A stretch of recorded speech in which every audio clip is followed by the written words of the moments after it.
Berapa banyak orang yang pada hari Jumat jasadnya terbujur di ruang ICU, nyawanya masih bersemayam di dalam badan, tapi dia tidak bisa tegak berdiri menghadap Allah. Saat suara azan, sayup-sayup masuk ke lorong jendela sampai ke lubang telinganya. Hatinya berkeluh kesah, air matanya menetes. Dia tak dapat berkata-kata. Satu-satunya respon yang dia berikan hanya tetesan air mata. Hanya itu yang mampu dia lakukan karena dia sedang tidak berdaya. Oh, andai waktu dapat terulang kembali menghadap Allah, betapa nikmatnya mandi di hari Jumat, betapa nikmatnya melangkahkan kaki menuju sholat Jumat, betapa indahnya masuk ke dalam masjid mendengarkan khutbah Jumat. Keindahan itu tak dapat lagi mereka rasakan. Sebaliknya ada pula sebagian hamba Allah, nyawanya masih ada dalam badannya sehat walafiat, tapi saat azan berkumandang, dia masih berada di pasar, di jalan, di kantor, tak ada sedikit pun rasa risaunya. Inilah tanda-tanda hati sudah terkunci. Kalau tidak merasakan manisnya ibadah, tidak merasa berduka meninggalkan ibadah, itu salah satu azab di atas azab. Sakit bukan azab. Ma yusibul mu'min min nasabin wala wasabin wala sapamin. Orang yang sakit, risau, gundah gulata, wala syaukin yastakuha, duri yang menusuk tapak kaki, illa kafarallahu anhu biha sayyi'atuh. Banyak orang yang sakit tapi dosa-dosanya diampunkan Allah, dihapuskan Allah Subhanahu wa taala. Miskin bukan sakit. Sakit bukan miskin. Miskin bukan penderitaan. Kematian bukan penderitaan. Belum tentu laknat Allah Subhanahu wa taala. Laknat adalah ketika tak merasa berduka saat tertinggal ibadah. Itulah sesungguhnya khatamallahu ala qulubihim. Allah mengunci pintu hati mereka. Wa ala sam'ihim, telinga tersumbat. Wa ala absarihim, mata tertutup. Man tarakal jum'ata thalatha marratin, siapa yang meninggalkan sholat Jumat 3 kali berturut-turut tahawunan, karena sepele, karena menganggap enteng, meremeh-temehkan sholat Jumat, Allahu ala qalbih, Allah mengunci pintu hatinya. Rezekinya lancar, umurnya panjang, jabatannya tinggi, tapi hati terkunci, tausiah tidak masuk, bacaan Quran tidak pernah memberikan efek kepada dirinya. Semua orang meneteskan air mata sedih. Semua orang merasa takut berzina, takut makan haram, takut buat dosa. Tapi kenapa dia tak ada rasa takut sedikit pun? Apa sesungguhnya yang terjadi? Khatamallahu ala qulubihim. Allah sudah mengunci pintu hati mereka. Allah sudah punya stempel seperti surat yang dimasukkan ke dalam amplop, lalu kemudian diambil timah, di stempel. Begitulah terkunci, tertutup. Summun, bukmun, amir, maka tuli, bisu, buta, la yarji'un, tak mungkin lagi kembali kepada kebenaran. La yubsirun, tak lagi dapat melihat mana yang hak, mana yang batil. La yasma'un, tak lagi bisa mendengar mana nasihat, mana sumpah serapah, karena mereka orang-orang yang dilaknat Allah Subhanahu wa taala. Tsumma qila lil ladzina zalamu, kemudian dikatakan kepada orang-orang yang zalim. Apa dikatakan Allah Subhanahu wa taala kepada orang-orang yang sudah menganiaya orang lain? Maka rasakanlah azab. Azab di atas azab yang diberikan Allah Subhanahu wa taala. Ittaqu zulma, takutlah kamu pada perbuatan zalim. Fa inna zulma zulumatun yaumal qiyamah. Karena perbuatan zalim akan menjadi kegelapan pada hari kiamat. Banyak orang menganggap bahwa dia sudah selamat karena sholatnya, selamat karena puasa sunatnya, selamat karena akikah dan kurbannya, selamat karena sudah membangun masjid, selamat karena sudah berhaji dan umrah ke Baitullah.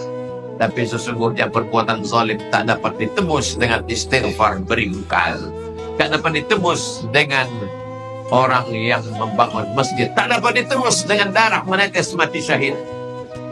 Ya'ti yawmal qiyamah, ada orang nanti yang datang menghadap Allah pada hari kiamat bisolatin, solatnya banyak.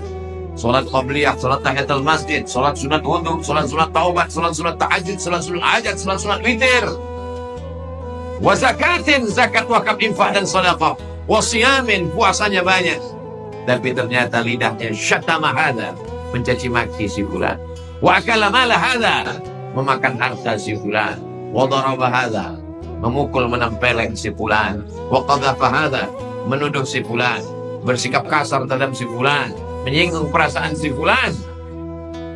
Bahkan dalam kitab Ar-Risalah Al-Qushairiyah, Imam Al-Qushairi berkisah tentang seorang ahli ibadah. Siangnya jihad fisabilillah, malamnya dia beribadah kepada Allah. Banyak bekalnya menghadap Allah Subhanahu wa taala.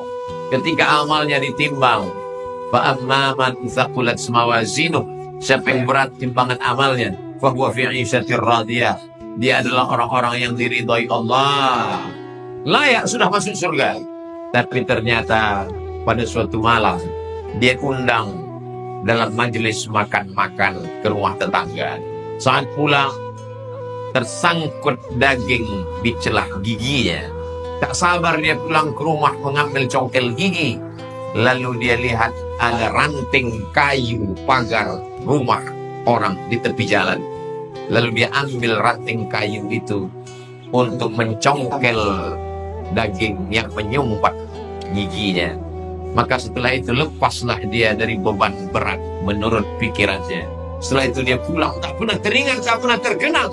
Hanya ranting ujung kayu yang belum tentu bermanfaat buat orang yang menanam kayu. Tidak ada yang kehilangan, tidak ada yang kesakitan, tak ada yang teraniaya. Tapi ternyata apa yang terjadi? فَمَنْ يَعْمَلْ مِثْقَالَ ذَرَّةٍ خَيْرًا يَرَهُ وَمَنْ يَعْمَلْ مِثْقَالَ ذَرَّةٍ شَرًّا يَرَهُ. Sebesar biji sawu, sebesar ujung pedang, sebesar ujung jarum, sebesar ujung tapak kaki semut yang hitam, di tengah malam yang kelam akan diminta tanggung jawab di hadapan Allah. Hisabnya berat, perhitungan amalnya berat, karena sudah mengambil hak orang lain. Itulah mengapa Nabi Muhammad SAW ketika dia akan meninggal dunia hari Senin, 5 hari sebelum meninggal, hari Rabu, Kamis, Jumat, Sabtu, Ahad, Senin, hari Rabu dia naik ke atas mimbar. Apa dia katakan? Man kuntu jalattu lahu zahran, siapa yang pernah aku aniaya, pundaknya pernah aku cambuk. Aku ingin mencambuk kuda, ujung cambuk terkena pundaknya. Dia tidak menuntut balas karena segan. Aku tidak tahu, tuntutlah sekarang. Lebih baik kalian tuntut aku di dunia daripada nanti aku akan mencari kalian di akhirat, meminta maaf, melepaskan segala perbuatan zalim. Sahabat tertunduk meneteskan air mata. Mereka tahu bahwa Nabi tak lama lagi akan meninggalkan kita, kata mereka. Man kuntu syatamtu lahu irdan, siapa yang lidahku kasar, kata-kataku menyinggung perasaannya, menikam tangkai jantungnya, merusak perasaan hati jiwanya. Ada, maka ini hatiku, falyastaqim minhu, silakan balas. Hada irdi, ini harga diriku, silakan balas. Tak ada satupun sahabat membalas. Mereka memaafkan. Mereka ingin mendapatkan syafaat Nabi Muhammad SAW. Siapa yang pernah aku pinjam uangnya, kata sahabat. Siapa yang pernah aku pinjam uangnya, kata Nabi kepada sahabat. Salah seorang sahabat berkata, innalaka alayya salasa darahim. Engkau pernah meminjam 3 dirham. Mata uang murah perak, mata uang mahal emas.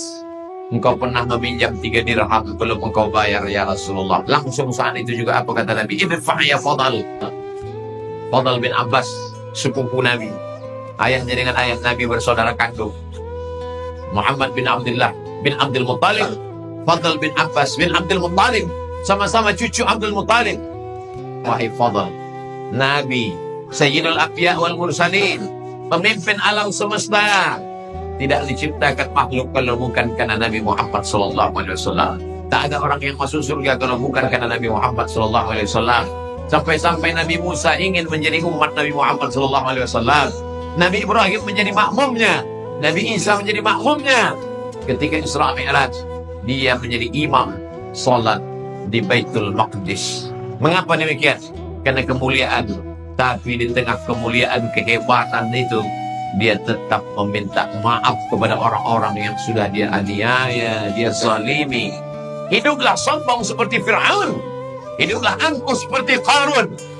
Kelak kau akan mati seperti mereka juga. dan semua akan diminta tanggung jawab di hadapan Allah Subhanahu wa taala. La tus'alunna yawma idzin 'anil na'im. Semuanya akan dipertanggungjawabkan. Inna sam'a pendengaran, wal basar penglihatan, wal fuad hati, lisan dan pikiran. Kullu ulaika kana anhu mas'ula. Semua akan disoal, semua akan ditanya, semua akan diminta tanggung jawab. Siapa yang akan menolong? Siapa yang akan membela? Dapatkah kita membayar pengacara dengan uang yang kita punya? Tidak ada orang mati bawa uang, tidak ada yang mati bawa emas, tidak ada yang mati bawa harta. Al-yawma nakhtimu ala afwahihim. Hari itu lidah kami kunci. Wa tukallimuna aydihim. Tangan akan kami buat berbicara. Wa tashhadu arjuluhum. Kaki akan kami buat bersaksi. Bima kanu yaksibun. Semua perbuatan yang pernah diucapkan. Kemana langkah kaki, kemana ayunan tangan, kemana kedipan mata, kemana bisikan telinga, kemana lintasan hati, kemana pikiran merajalela. Sampai masanya ruh akan keluar dari jasad. Jantung berhenti berdetak, darah berhenti mengalir, berubah menjadi nanah, daging membusuk, kulit mengelupas, kuku tercabut, bola mata bergelinding jatuh meninggalkan tengkorak kepala. Saat itu seonggok daging busuk akan menjadi santapan cacing tanah. Orang kaya dan orang miskin sama, penguasa dan rakyat jelata, tak ada beda. Semuanya akan mati menghadap Allah. Ishmasita, hidup sesuka hatimu. Fa innaka mayyit, kau akan menjadi mayat. Ahbib man sita, kasih, sayangi, cintai siapa yang mau kau cinta. Fa innaka mufariquh, kau akan meninggalkannya. I'mal ma syi'ta, berbuatlah sesuka hatimu. Wa anta majziyun bihi, kau akan diberikan balasan Allah Subhanahu wa ta'ala.